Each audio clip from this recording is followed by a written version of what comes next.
తాకట్లో ఉన్న మీ బంగారాన్ని విడిపించి ఆ రోజు ఆన్లైన్ రేటుకి కొంటాం. Sharma gold company.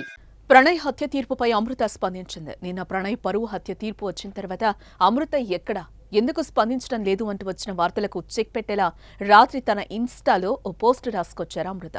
Social media ఇన్స్టాగ్రామ్లో 10/3/2025 తేదీని లవ్ సింబల్తో పోస్ట్ చేసింది. అంతేకాకుండా రెస్ట్ ఇన్ పీస్ ప్రణయ్ అని రాసిన పోస్ట్ను షేర్ చేసింది అమృత.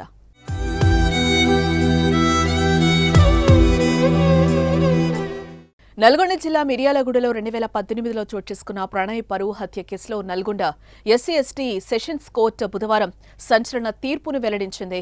ఈ కేసులో A2 నిందితుడు సుభాష్ శర్మకు ఉరిశిక్ష, మిగతా 6 నిందితులకు జీవిత ఖైదు విధించింది. మిర్యాలగూడకు చెందిన అమృత ప్రణయ్లు వారి పాఠశాల రోజుల నుంచే ప్రేమించుకుని 2018లో కులాంతర వివాహం చేసుకున్నారు. అయితే తన కుమార్తె కులాంతర వివాహం చేసుకుందన్న కోపంతో అమృత తండ్రి మారుతీరావు సుపారీ గ్యాంగ్ ను ఏర్పాటు చేసి 2018 సెప్టెంబర్ 14న ప్రణయ్ను దారుణంగా హత్య చేయించాడు. అప్పట్లో ఈ హత్య 2 తెలుగు రాష్ట్రాల్లో పెద్ద దుమారమే రేపింది.